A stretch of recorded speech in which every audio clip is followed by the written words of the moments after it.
बोलो गुरुदेव भगवान की जय। प्यारे कृष्ण कन्हैया लाल की जय। श्रीमद् भागवत महापुराण तृतीय स्कंध चल रहा है और आज है 9वां अध्याय। ब्रह्मा जी द्वारा भगवान की स्तुति। ब्रह्मा जी ने कहा, प्रभु आज बहुत समय के बाद मैं आपको जान सका हूँ। अहो कैसे दुर्भाग्य की बात है कि देहधारी जीव आपके स्वरूप को नहीं जान पाते। भगवान आपके सिवा और कोई वस्तु नहीं है। जो वस्तु प्रतीत होती हो वह भी स्वरूपतः सत्य नहीं है, क्योंकि माया के गुणों के क्षुभित होने के कारण केवल आप ही अनेकों रूपों में प्रतीत हो रहे हैं। देव आपकी चित्त शक्ति के प्रकाशित रहने के कारण अज्ञान आपसे सदा ही दूर रहता है।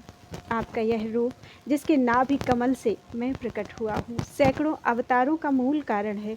इसे आपने सत्पुरुषों पर कृपा करने के लिए ही पहल प्रकट किया है। परमात्मन आपका जो आनंद मात्र भेद रहित अखंड तेजोमय स्वरूप है उसे मैं इससे भिन्न नहीं समझता। इसलिए मैंने विश्व की रचना करने वाले होने पर भी विश्वातीत आपके इस अद्वितीय रूप की ही शरण ली है।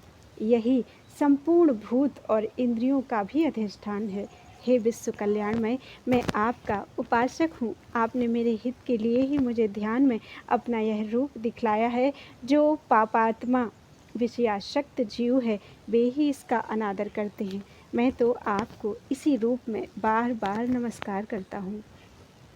मेरे स्वामी, जो लोग वेद रूप वायु से लाई हुई आपके चरण रूप कमल कोश की गंध को अपने कर्णपुटों से ग्रहण करते हैं, उन अपने भक्तजनों के हृदय कमल से आप कभी दूर नहीं होते, क्योंकि वे पराभक्ति रूप डोरी से आपके पाद पद्मों को बांध लेते हैं। जब तक पुरुष आपके अभय प्रद चरणारविंदों का आश्रय नहीं लेता, तभी तक उसे धन, घर और बंधुजनों के कारण प्राप्त होने वाले भय, शोक, लालसा, दीनता और अत्यंत लोभ आदि सताते हैं, और तभी तक उसे मेरेपन का दुराग्रह रहता है, जो दुख का एकमात्र कारण है। जो लोग सब प्रकार के अमंगलों को नष्ट करने वाले आपके श्रवण कीर्तन आदि प्रसंगों से इंद्रियों को हटाकर लेश मात्र विषय सुख के लिए दीन और मन ही मन लालायित होकर निरंतर दुष्कर्मों में लगे रहते हैं, उन बेचारों की बुद्धि दैव ने हर ली है। अच्युत उरुक्रम इस प्रजा को भूख, प्यास, वात, पित्त, कफ, सर्दी, गर्मी, हवा और वर्षा से परस्पर एक दूसरे से तथा कामाग्नि और दुस्सह क्रोध से बार बार कष्ट उठाते देखकर मेरा मन बड़ा खिन्न होता है। स्वामिन, जब तक मनुष्य इंद्रिय और विषय रूपी माया के प्रभाव से आपसे अपने को भिन्न देखता है, तब तक उसके लिए संसार चक्र की निवृत्ति नहीं होती। यद्यपि यह मिथ्या है, तथापि कर्म फल भोग का क्षेत्र होने के कारण उसे नाना प्रकार के दुखों में डालता रहता है। देव, औरों की तो बात ही क्या है। जो साक्षात मुनि हैं, वे भी यदि आपके कथा प्रसंग से विमुख रहते हैं तो उन्हें संसार में फंसना पड़ता है। वे दिन में अनेक प्रकार के व्यापारों के कारण विक्षिप्त चित्त रहते हैं, रात्रि में निद्रा में अचेत पड़े रहते हैं। उस समय भी तरह तरह के मनोरथों के कारण क्षण क्षण में उनकी नींदें टूटती रहती हैं, तथा दैववश उनकी अर्थ सिद्धि के सब उद्योग भी विफल होते रहते हैं।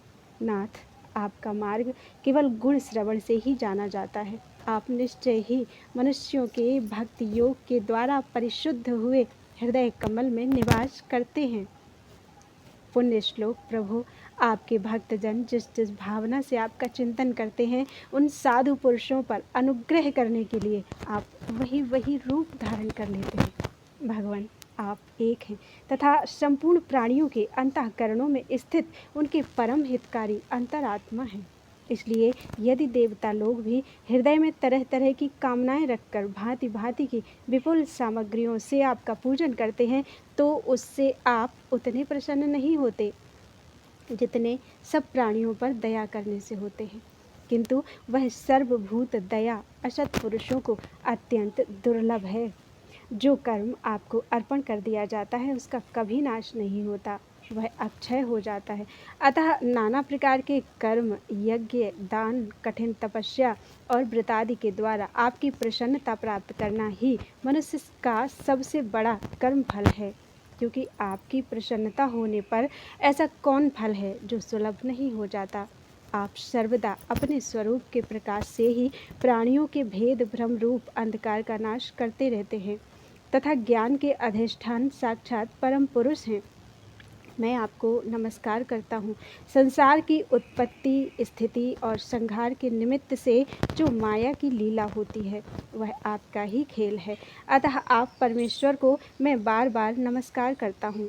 जो लोग प्राण त्याग करते समय आपके अवतार, गुण और कर्मों को सूचित करने वाले देवकी नंदन, जनार्दन, कंस निकंदन आदि नामों का विवश होकर भी उच्चारण करते हैं, वे अनेकों जन्मों के पापों से तत्काल छूटकर मायादि आवरणों से रहित ब्रह्म पद प्राप्त करते हैं।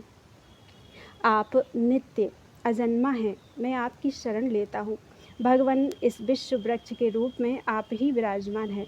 आप ही अपनी मूल प्रकृति को स्वीकार करके जगत की उत्पत्ति, स्थिति और प्रलय के लिए मेरे अपने और महादेव जी के रूप में 3 प्रधान शाखाओं में विभक्त हुए हैं और फिर प्रजापति एवं मनु आदि शाखा प्रशाखाओं के रूप में फैलकर बहुत विस्तृत हो गए हैं। मैं आपको नमस्कार करता हूँ।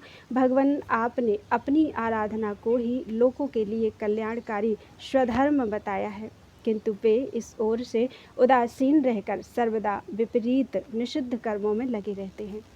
ऐसी प्रमाद की अवस्था में पड़े हुए इन जीवों की जीवन आशा को जो सदा सावधान रहकर बड़ी शीघ्रता से काटता रहता है, वह बलवान काल भी आपका ही रूप है।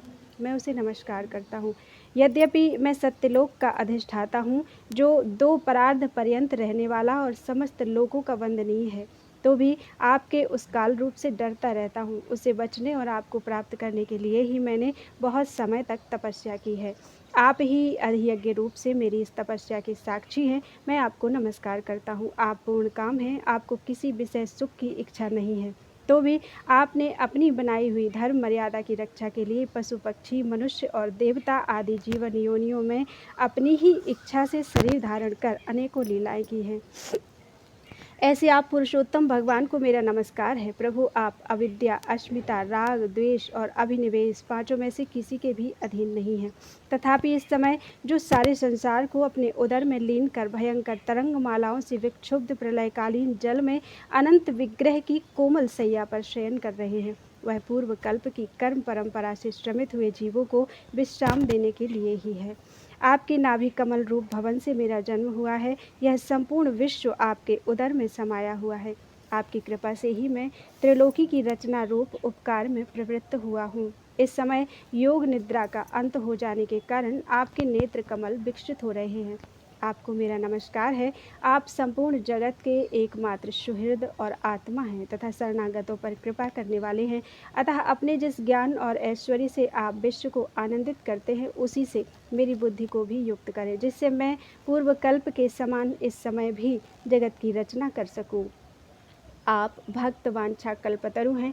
अपनी शक्ति लक्ष्मी जी के सहित अनेकों गुणावतार लेकर आप जो जो अद्भुत कर्म करेंगे, मेरा यह जगत की रचना करने का उद्यम भी उन्हीं में से एक है। अतः इसे रचते समय आप मेरे चित्त को प्रेरित करें, शक्ति प्रदान करें, जिससे मैं सृष्टि रचना विषयक अभिमान रूप मल से दूर रह सकूं। प्रभु, इस प्रलयकालीन जल में शयन करते हुए आप अनंत शक्ति परम पुरुष के नाभि कमल से मेरा प्रादुर्भाव हुआ है और मैं हूँ भी आपकी ही विज्ञान शक्ति। अतः इस जगत के विचित्र रूप का विस्तार करते समय आपकी कृपा से मेरी भेद रूप वाणी का उच्चारण लुप्त ना हो।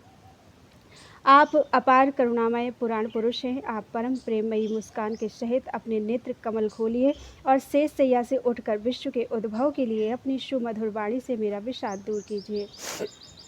श्री मैत्रेय जी कहते हैं, विदुर जी, इस प्रकार तप, विद्या और समाधि के द्वारा अपने उत्पत्ति स्थान श्री भगवान को देखकर तथा अपने मन और वाणी की शक्ति के अनुसार उनकी स्तुति कर ब्रह्मा जी थके से होकर मौन हो गए। श्री मधुसूदन भगवान ने देखा कि ब्रह्मा जी इस प्रलय जल राशि से बहुत घबराए हुए हैं तथा लोक रचना के विषय में कोई निश्चित विचार न होने के कारण उनका चित्त बहुत खिन्न है। तब उनके अभिप्राय को जानकर वे अपनी गंभीर वाणी से उनका खेद शांत करते हुए कहने लगे। श्री भगवान ने कहा, वेदगर्भ, तुम विषाद के वशीभूत हो, आलस्य न करो, सृष्टि रचना के उद्यम में तत्पर हो जाओ। तुम मुझसे जो कुछ चाहते हो उसे तो मैं पहले ही कर चुका हूँ। तुम एक बार फिर तप करो और भागवत ज्ञान का अनुष्ठान करो।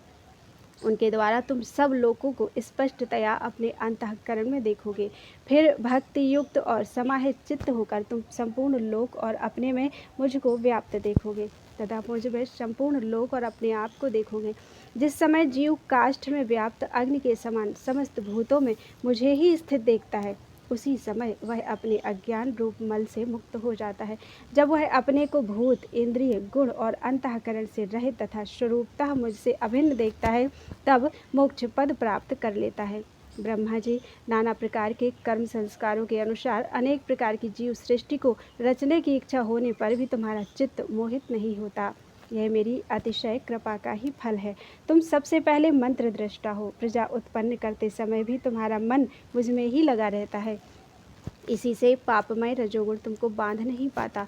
तुम मुझे भूत, इंद्रिय, गुण और अंतःकरण से रहित समझते हो। इससे जान पड़ता है कि यद्यपि देहधारी जीवों को मेरा ज्ञान होना बहुत कठिन है, तथापि तुमने मुझे जान लिया है। मेरा आश्रय कोई है या नहीं, इस संदेह से तुम कमलनाल के द्वारा जल में उसका मूल खोज रहे थे। सो मैंने तुम्हें अपना यह स्वरूप अंतःकरण में ही दिखलाया है। प्यारे ब्रह्मा जी, तुमने जो मेरी कथाओं के वैभव से युक्त मेरी स्तुति की है और तपस्या में जो तुम्हारी निष्ठा है, वह भी मेरी ही कृपा का फल है। लोक रचना की इच्छा से तुमने सगुण प्रतीत होने पर भी जो निर्गुण रूप से मेरा वर्णन करते हुए स्तुति की है, उससे मैं बहुत प्रसन्न हूँ। तुम्हारा कल्याण हो। मैं समस्त कामनाओं और मनोरथों को पूर्ण करने में समर्थ हूँ। जो पुरुष नित्य प्रति इस स्तोत्र द्वारा स्तुति करके मेरा भजन करेगा, उस पर मैं शीघ्र ही प्रसन्न हो जाऊंगा। तत्ववेत्ताओं का मत है कि पूर्त, तप, यज्ञ, दान, योग और समाधि आदि साधनों से प्राप्त होने वाला जो परम कल्याणमय फल है, वह मेरी प्रसन्नता ही है। विधाता, मैं आत्माओं का भी आत्मा और स्त्री पुत्रादि प्रियों का भी प्रिय हूँ। देहादि भी मेरे ही लिए प्रिय हैं, अतः मुझसे ही प्रेम करना चाहिए। ब्रह्मा जी, त्रिलोकी को तथा जो प्रजा इस समय मुझ में लीन है, उसे तुम पूर्व कल्प के समान मुझसे उत्पन्न हुए अपने सर्ववेदमय स्वरूप से स्वयं ही रचो।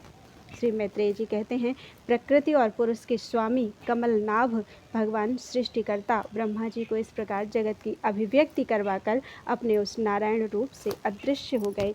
बोलो वृंदावन बिहारी लाल की जय। त्वदीयं वस्तु गोविंदम तुभ्यमेव समर्पितम्।